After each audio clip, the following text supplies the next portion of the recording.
Cherries, it's Jessica here, and welcome to our April YouTube Hop.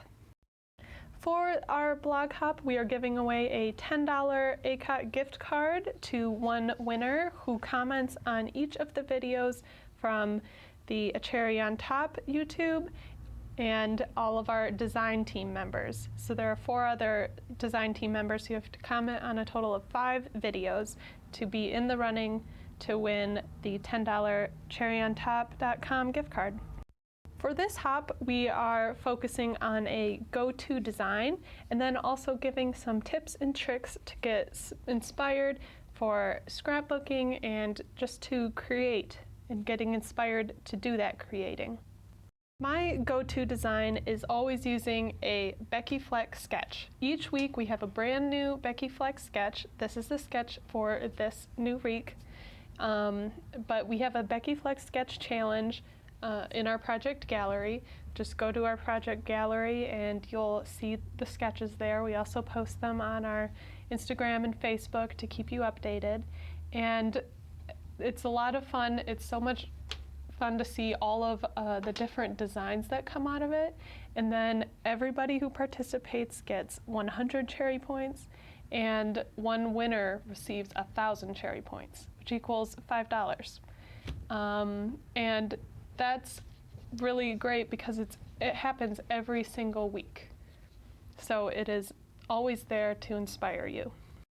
Today I am using the new Heidi Swapp collection. This is the Carefree Collection and it is so beautiful. When I first saw it, I was just like, oh yes, I need to use that collection. I love all of its muted tones, and then all of the ephemera and the stickers that come with it is just really great. So earlier today, I didn't think I was going to create anything today. I was really not inspired to create. And one of the things that we wanted to talk about on this blog hop was how to get inspired. So what really got me going was the beautiful papers in this collection. I think just going to your workspace and just pulling out some beautiful products really gets you inspired and gets you going. And then also, if you just don't know where to start, grab that Becky Fleck sketch. If you already did one week, we have a ton on the gallery. Just go through, and I think we're at like 218 now, so there's quite a few sketches for you to get inspiration for. I really liked this sketch with how the photos went small, big, and then big, small. I think it lays in that square really nicely, and it was a lot of fun to layer around. Just recently I've started going through some older photos because I'm running into the problem of not having more recent photos to scrap. So these photos are actually from 2003. That picture in the bottom left corner is me. I think I was 8 at the picture. It's so much fun to look back and scrap these old photos. I know I forget about these old photos all the time.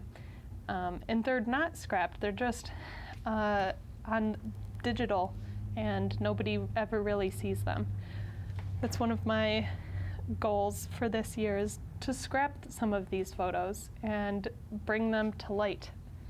Print them out and use them.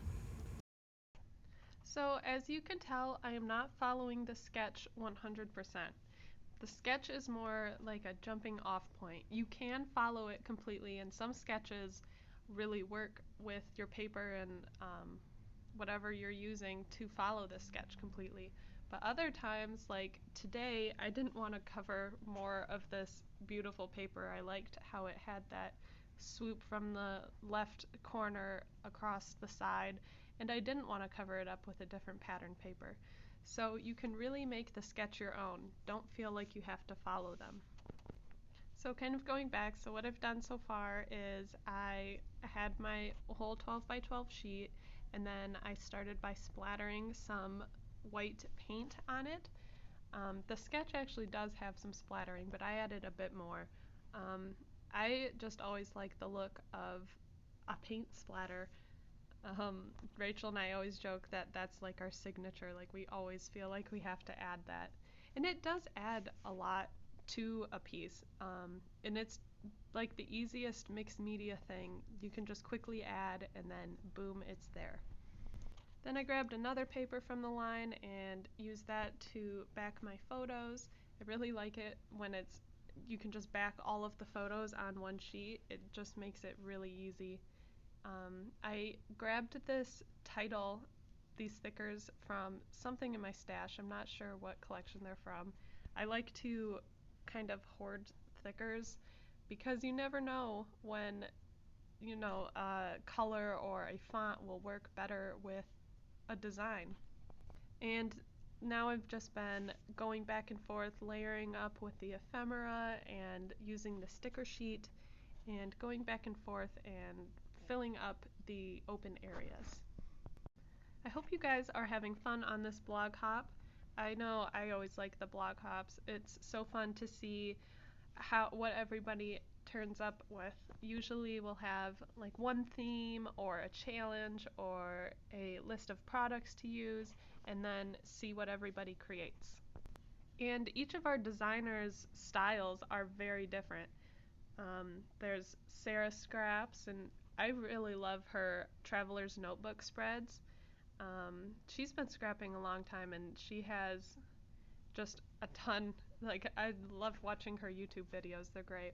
And then we have Laura. She uses really bright and vibrant photos and bright patterns.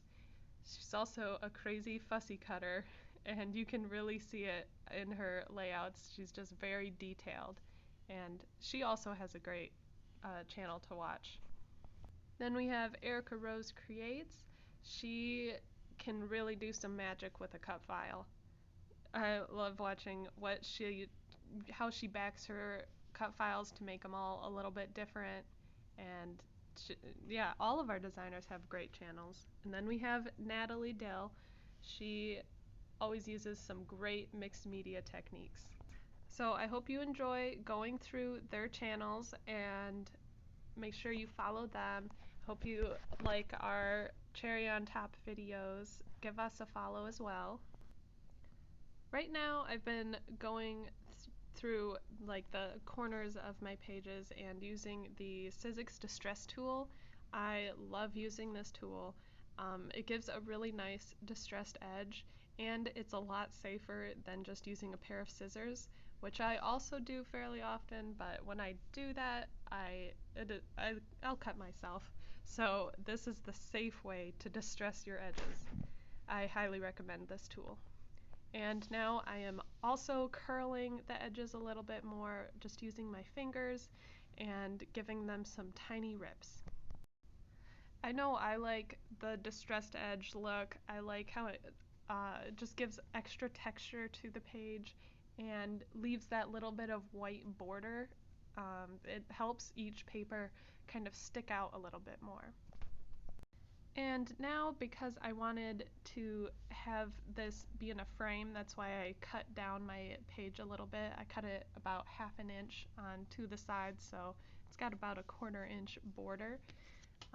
But I didn't want to just waste all of that inside paper, so I'm using just a cutting mat, and then I cut, it doesn't have to be perfect, but a square out of the middle so I can still use all of that paper that's in the square. Then I pulled out my roll of cherry foam tape and going around so it is a little bit raised. I've been using this cherry foam tape all the time. I mean, we first started with the cherry tape, which I loved right away, and then we got that giant roll of foam. I don't know if you've seen it yet, but it's a very large roll, and I've been using it, and it's so easy to use.